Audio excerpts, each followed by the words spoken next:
할렐루야. 우리 에덴교회 성도님들 한 주간도 주님의 위로하심과 인도하심으로 승리하는 그런 한 주간이 된 줄로 믿습니다. 자, 우리 이제 하나님께 예배로 나아가겠습니다. 다 같이 조용한 기도 드리시겠습니다. 하나님은 영이시니 예배하는 자가 영과 진리로 예배할지니라. 아멘. 우리 다 같이 찬송 85장 부르시겠습니다.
우리 함께 기도하시겠습니다.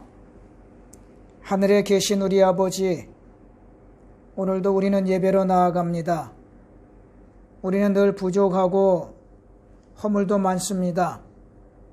그럼에도 우리는 하나님을 바라보며 살고 온전한 하나님의 자녀가 되기를 기대합니다. 세상에서 벌어지는 모든 일들을 이해할 수는 없지만 또한 코로나로 인하여 힘든 시간을 보내고 있지만 이 순간에도 우리는 하나님을 온전히 바라보기를 원합니다. 이 광야가 곧 끝날 것을 기대하며 힘든 시간을 잘 견디고 우리 모두가 승리하는 그날을 속히 맞이하게 하옵소서. 우리 어린 자녀들을 보살펴 주시고 한국의 부모, 형제, 일가, 친척들도 지켜주옵소서.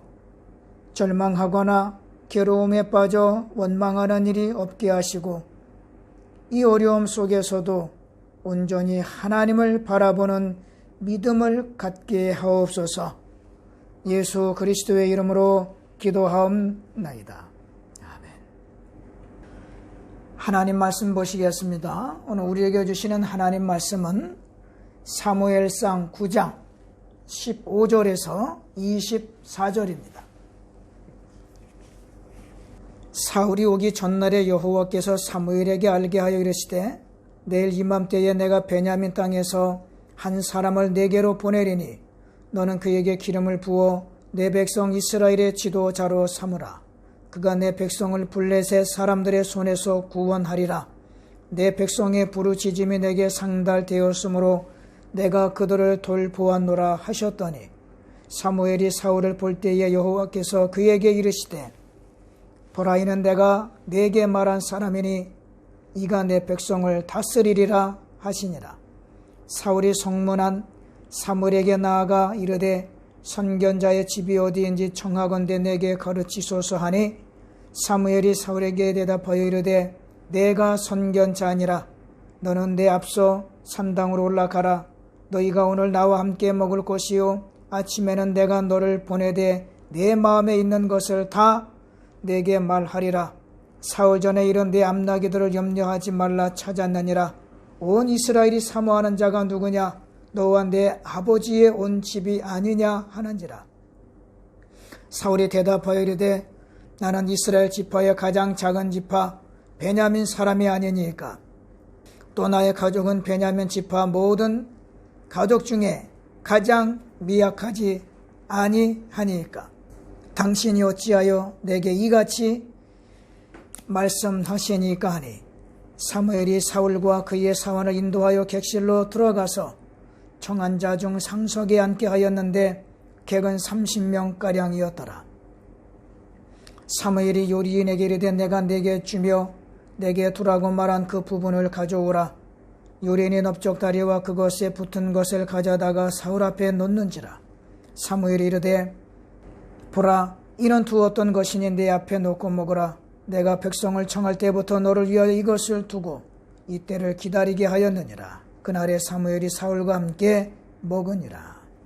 이 시간 우리 함께 찬송 211장 부르시면서 하나님께 헌금 드리도록 하겠습니다.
이 땅의 수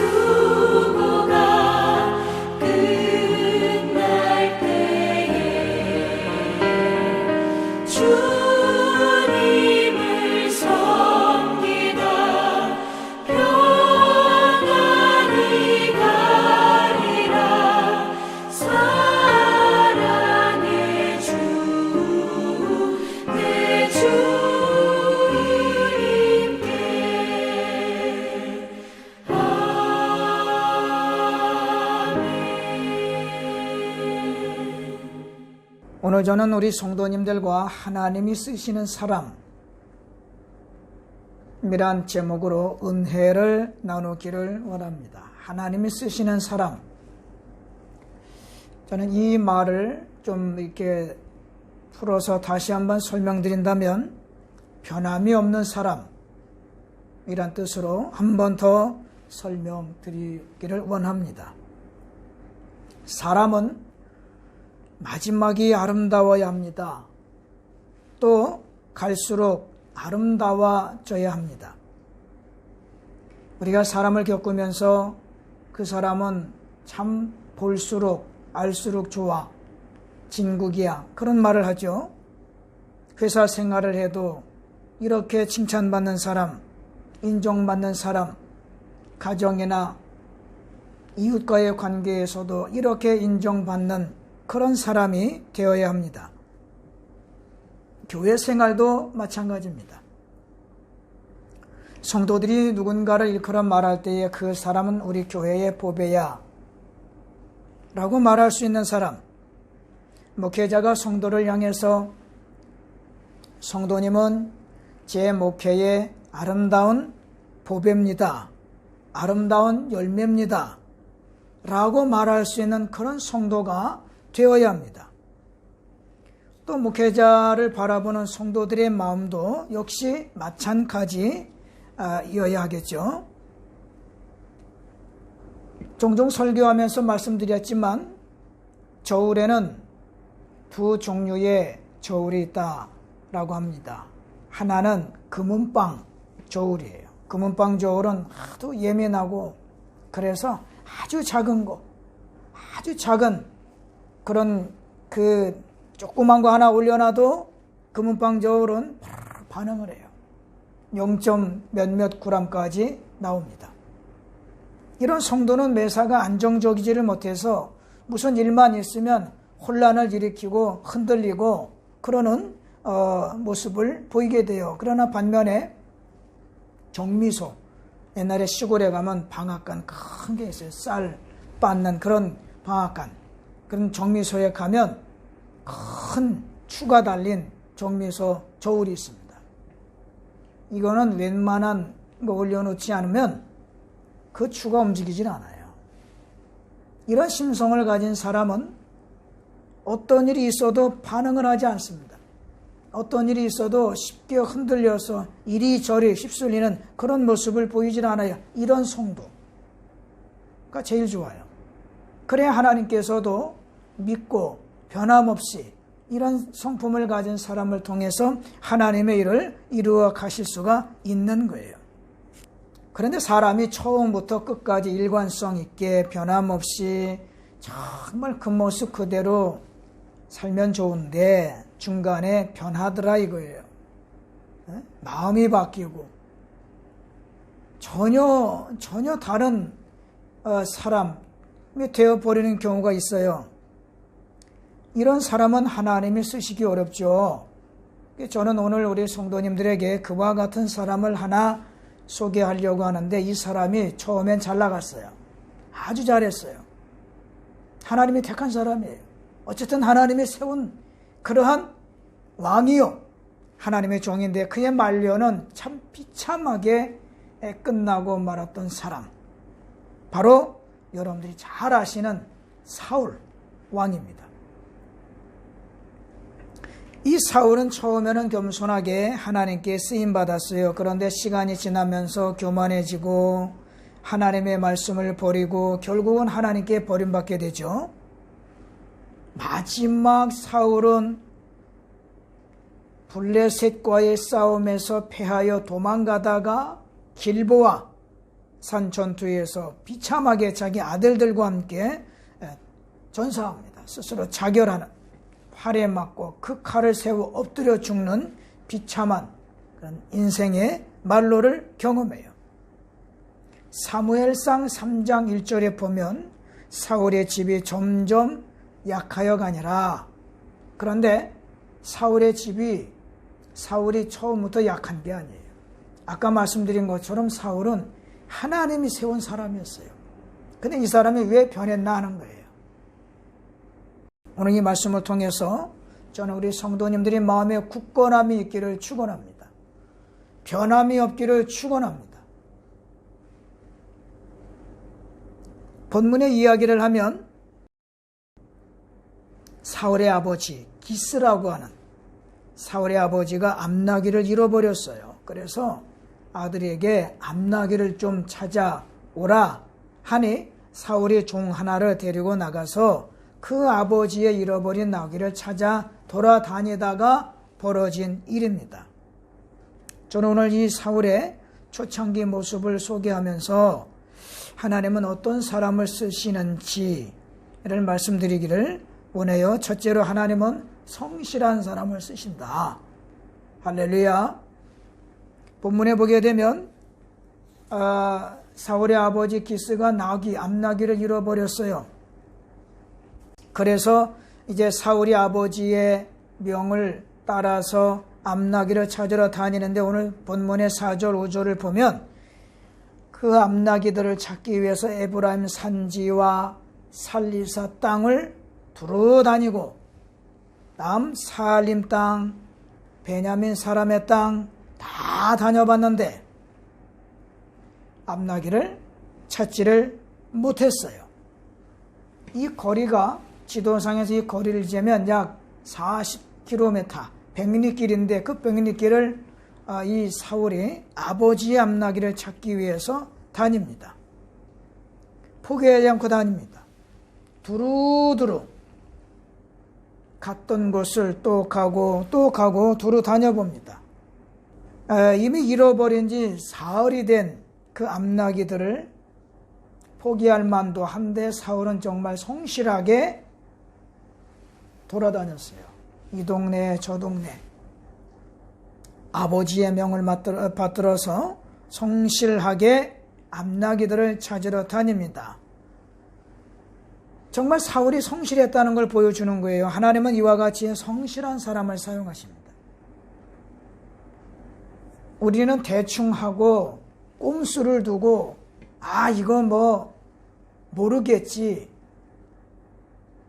사람은 몰라요. 근데 하나님은 아세요. 진리의 하나님, 정의의 하나님, 옳은 길을 가게 하시는 하나님은 우리가 했던 일의 옳고 그름, 거짓과 위선과 진리가 무엇인지 하나님은 아세요.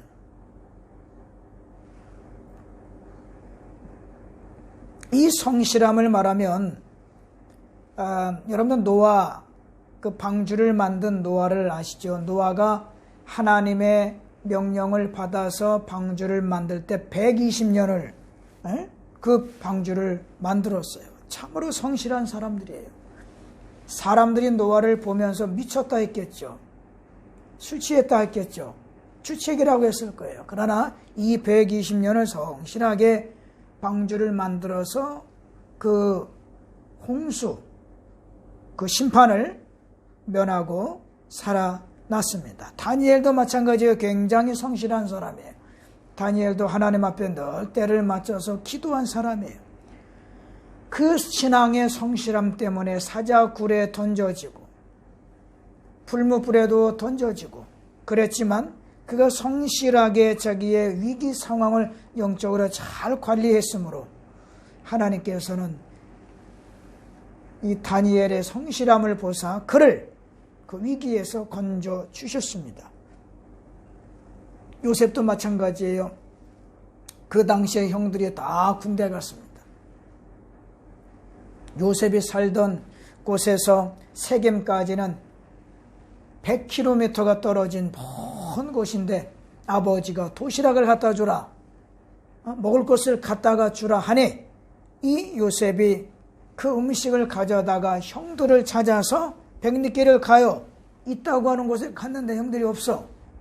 거기서 또다시 도단이라고 하는 곳으로 30km 떨어진 곳에 가서 성실하게 아버지의 심부름을 마치게 됩니다. 베드로도 마찬가지죠. 성실한 사람이에요. 직업이 어부니까 고기 잡는 거에 대해서는 고수 아니겠어요? 어느 날 이 베드로가 밤새도록 그물을 던졌지만 한 마리도 잡지 못하고 허탕을 친 그런 사람인 거 우리는 압니다. 밤새 일했는데 한 마리도 못 잡으면 화가 나죠. 술 한잔 먹고 원망하고 주저앉고 그럴 때인데 우리 주님께서 한 번만 더 해봐, 깊은 데로 가서 더 해봐, 던져봐 했을 때에 베드로는 그것을 그대로 따라하는, 포기하지 않는 그런 모습을 보여주었어요. 사람에게 충성할 것이 아니라 하나님께 충성을 해야 되는데, 잠언 28장 10절에 보면요, 성실한 자는 복을 받느니라 했어요. 성실한 자는 복을 받느니라. 누가 복을 주십니까? 하나님의 복을 주세요. 그래서 신앙생활은 성실해야 돼. 예배 생활도 성실하고, 기도 생활도 성실하고, 그리고 예배 생활, 경건 생활도 성실하고, 날마다 말씀을 가까이 하고, 늘 하나님의 성전을 바라보는 그 마음으로 사는 것 대단히 중요합니다. 그 다음에 하나님은 겸손한 사람을 쓰신다는 거예요. 겸손한 사람. 오늘 20절, 21절에 보면 이 암나기를 찾아 돌아다니던 사울이 사무엘 선지자를 만났어요. 그런데 이미 하나님께서는 사무엘 선지자에게 네가 사울을 만날 텐데 이렇게 하라 라고 지시를 해놓은 그런 상태거든요. 사무엘이 사울을 만났을 때 20절에 보면 온 이스라엘이 사모하는 자가 누구냐? 이스라엘 모두가 사모하는 자가 누구냐? 너하고 너희 집이 아니더냐? 너와 내 아버지의 온 집이, 온 이스라엘이 사모하는 그 집이 아니더냐라고 칭찬을 하니까 사울이 이렇게 대답해요. 나는 이스라엘의 12지파 중 베냐민 지파 사람, 아주 작은 베냐민 지파 사람이에요. 나의 가족은 그 작은 베냐민 지파, 아주 미약한 지파 사람인데 어떻게 저에게 이런 칭찬, 이런 말씀을 하십니까? 라고 겸손하게 대답합니다. 그런데 이 베냐민 지파는요, 사실은 그 작은 지파가 아니에요. 굉장히 호전적인 지파라 이스라엘을 상대로 전쟁을 했고 2번이나 승리를 거두기도 했던 지파예요. 강한 지파예요. 그렇지만 사울은 사무엘이 그렇게 말할 때 아주 겸손하게 가장 작은 지파 베냐민 지파인데요 라고 하면서 대답을 했던 거죠. 그리고 자기 집에 대해서도 마찬가지예요. 자기 집에 이스라엘 사람들이 사모하는 자가 너와 네 아버지 집이 아니더냐 라고 하니까 이 사울이 뭐라고 말하냐면 아닙니다. 미약하다고 겸손하게 이렇게 말하는 거예요. 그런데 1절에 보시면, 여러분들 성경 1절에 보시면 베냐민 지파의 기스라 이름하는 유력한 사람이 있으니 라고 기록하고 있어요. 사울의 아버지 기스를 유력한 사람이라고 표현하고 있는데, 유력하다는 게 뭐냐면 견고하다, 강하다, 부하다 그런 뜻이에요. 그러니까 이 사울의 아버지는 부유한 사람, 많은 걸 가지고 있는 그런 사람이라는 거죠. 그런데도 사울은 자기 집이 그저 이렇게 미약하다라고 겸손한 표현을 쓰고요. 그리고 세 번째, 자기 자신에 대해서도 마찬가지예요. 겸손하게 대답했어요. 겸손하게 미약하다라고 대답했어요. 2절에 보면 성경은 사울에 대해서 이렇게 묘사하고 있어요. 기스에게 아들이 있으니 그의 이름은 사울이요 준수한 소년이라. 이스라엘 자손 중에 그보다 더 준수한 자가 없고 키는 모든 백성보다 이 어깨 위만큼 더 컸다. 키 크다는 거 뭐 이렇게 중요한 건 아닌데 하여튼 그랬나 봐요. 하여튼 사울이 잘생겼나 봐. 키가 컸던 모양이요. 사울은 준수한 사람이었는데 이 준수하다는 그 말은 좋다, 선하다, 즐겁다 경제적으로 이익을 얻고 번영하다, 그런 뜻이 있어요. 그런데도 사울은 자기를 이렇게 낮춰서 미약한 자라는 그런 겸손한 대답을 합니다. 하나님 앞에서는 겸손해야 돼요. 겸손해야 돼요. 하나님을 두려워해야 돼요.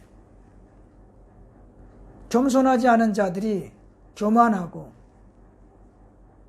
거짓말을 하고 위선에 빠져 살고 진리를 호도하고 그러는 거예요. 잠언 3장 34절에는요. 진실로 그는 거만한 자를 비웃으시며 겸손한 자에게 은혜를 베푸시나니 라고 했어요. 우리 성도님들은 겸손하게 그런 생활을 하셔서 그런 인격, 그런 분들이 되셔서 하나님의 베푸시는 은혜를 많이 받으시기를 축원합니다. 그 다음에 하나님은 성령 충만한 사람을 쓰세요. 초대교회에서 유다가 목매달아 죽고 제자를 세울 때에도 제자들은 금식하면서 기도하면서 그래 준비를 했어요. 성령 충만한 자를 세웠어요. 사울과 사무엘이 만나서 이런 대화를 마치고 하룻밤을 자고 아침을 먹고 가는데 사무엘이 사울에게 미리 기름을 부어서 장차 내가 왕이 될 것을 이렇게 예언을 하죠. 그러면서 사무엘이 사울에게 이렇게 말했는데요. 네가 가다가 선지자 무리를 만날 텐데 그 선지자 무리들이 악기를 연주하면서 너에게 이렇게 오고 그리고 예언할 것이다. 그리고 너에게도 하나님의 영이 크게 임할 것이다. 라고 사무엘 선지자가 예언을 해주는데 사무엘상 우리가 지금 9장 읽었잖아요. 뒤에 사무엘상 10장 9절 11절에 보면 사무엘이 말한 예언이 그대로 이루어져요. 정말 이 사울이 집에 가다가 예언하는 무리들을 만나게 되고 성령의 충만함을 받게 돼서 그가 이스라엘 백성을 하나로 결집을 시키고 왕위에 오르게 돼요. 하나님은 사울에게 하나님의 일을 맡기시기 전에 먼저 성령을 부어주셨어요. 성령 받은 자의 삶은 두려움이 없어요. 성령 받은 자의 삶은 진실해요. 성령 받은 자는 온전히 하나님을 신뢰합니다. 하나님이 책임져 주실 것을 믿어요. 부당하게 풀무불에 던져지는 것 같은데, 사자굴에 던져져서 죽을 것 같은데 죽지 않게 하세요. 여러분들은 진리 가운데 서셔서 하나님을 온전히 바라보시는 그런 믿음이 있으시기를 축원합니다. 성령의 사람이 되어야 해요.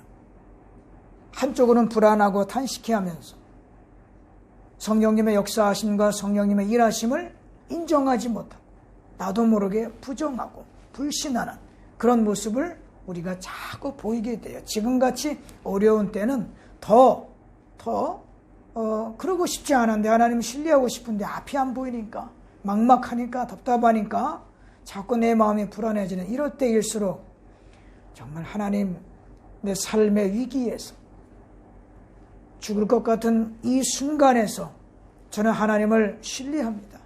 하나님 반드시 지금 나를 위하여 우리 사업장을 위하여 우리 교회를 위하여 내 가정을 위하여 하나님 일하고 계심을 믿습니다. 완벽한 신뢰를 하나님께 보여드려야 할 때입니다. 지금이 바로 그때예요. 그런데 여러분들 보세요. 이 사울이 잘 나갔죠. 잘 나갔는데 사울이 이제 점점 하나님으로부터 시간이 지나면서 하나님으로부터 멀어져요. 자기의 자아가 성령의 역사를 가로막아요.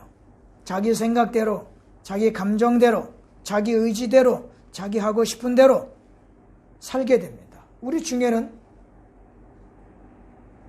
이런 모습이 누구라도 할 것 없어요. 저부터도 이런 모습이 자꾸 나와. 그래서 조금 더 하나님과의 밀착된 관계를 유지하는 것 대단히 중요합니다. 사울은 자기 생각, 자기 감정, 자기 의지대로 살면서 성령을 소멸했어요. 영적으로 무기력해지면 마귀가 승하게 되는 거예요. 마귀의 지배를 당하게 됩니다. 마귀의 공격을 받게 됩니다. 하나님을 등지고 마귀가 끄는 대로 잘난 체하고 교만해지고 승승장구할 것 같지만 아니에요. 곤두박질칩니다. 결국은 비참하게 인생을 마치게 될 수도 있어요. 그러므로 우리 성도 여러분들은 성령 충만함을 잘 유지하시고 하나님의 일하심을 기대하면서 믿음으로 나아가셔야 합니다. 성령의 감동, 성령의 인도, 성령의 지시를 따라서 사시기를 바랍니다. 고린도전서 1장 25절에 보면 하나님의 어리석음이 사람보다 지혜롭다고 그랬어요. 하나님의 악하심이 사람보다 강하니라. 지금 우리는 깊은 강물에 딱 한복판에 있어요. 돌아갈 수도 없고 앞으로 갈 수도 없고 가자니 두렵고 돌아가자니 답답하고 여기에서 하늘의 신령한 손이 하나님으로부터 나올 것을 기대해야 됩니다. 하나님이 두레박으로 우리를 끌어 올리시든지 나를 막고 있는 이 강물이 홍해바다처럼 갈라져서 건너게 하시든지 이스라엘 백성이 요단강을 건너 세겜 땅에 들어갈 때 말씀이 들어있는 법궤를 앞세웠어요. 찬양하면서 말씀을 앞세울 때 제사장들이 요단강에 발을 내디딜 때에 그 요단강도 홍해처럼 갈라져서 이스라엘 백성들이 그 요단강을 건너서 세겜 땅에 들어가요. 여호수아 때 일이에요. 우리가 무엇을 앞세워야 될까? 지금 하나님이 지금 우리들을 테스트하는 거예요. 내가 너를 좀 흔들어 보자. 네가 그래도 나를 신뢰하느냐? 네가 그래도 나를 사랑하느냐? 네가 그래도 나를 예배하겠느냐? 하나님 그걸 보시는 거예요. 이 시험에 여러분들 모두가 통과하시기를 축원합니다.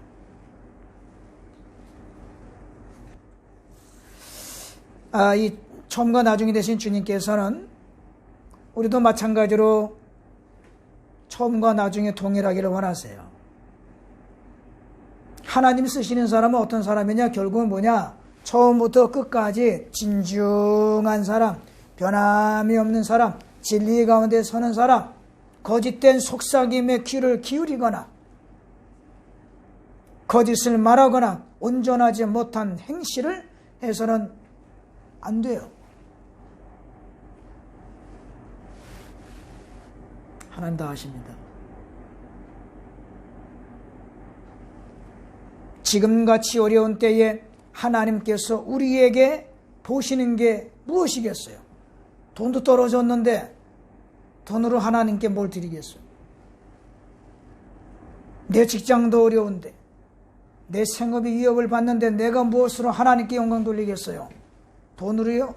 아니에요. 지금 하나님께서 우리에게 보시는 게 뭐냐면 믿음을 보시는 거예요.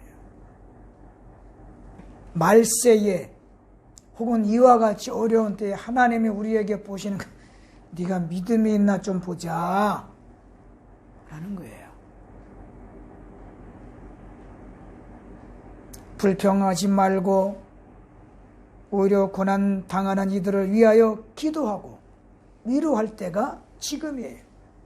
나도 위로받아야 되지만 하나님 우리가 위로받는 자로 쓰러져서 절망하고 낙심 가운데 있기보다는 오히려 하나님이 강권적으로 주시는 힘을 통해서 더욱더 위로자가 되고 베푸는 자가 되고 격려하는 자가 되기를 하나님이 기대하신다는 거예요. 안 죽어요. 안 망해요. 하나님께서 여러분들을 세우시고 모든 것을 굳건하게 다시 세워 가시는 과정인 것을 깨달으시고 진리의 하나님만 바라보면서 믿음의 승리, 변함이 없이 그저 똑같은 사람, 그런 변함없는 그런 사람의 모습으로 이러한 때도 기도하고 영적으로 성장하는 그런 계기가 되시기를 주님의 이름으로 축원합니다. 기도하시겠습니다. 하나님, 너무 어려운 시기를 보내고 있지만 그러나 이와 같은 때는 하나님께서 우리들을 시험하시고 우리의 내면 속에, 우리의 삶 속에 정말 믿음이 있는지를 캐보기 원하시는, 또한 하나님께서 우리를 지켜보시는 그러한 시간인 줄로 믿사오니 우리 모든 성도들 이 위기를 잘 극복하고 승리하게 도와주시옵소서. 이제는 주의 소리를 구원하신 예수 그리스도의 크신 은혜와 하나님 우리 아버지의 무한하신 사랑하심과 성령님의 도우시고 인도하시는 은혜가 이 위기의 때에 믿음 흔들리지 않고 변함없이 믿음을 지켜 하나님께 쓰임받는 그런 모든 성도들이 되기를 간절히 축원하옵나이다. 아멘.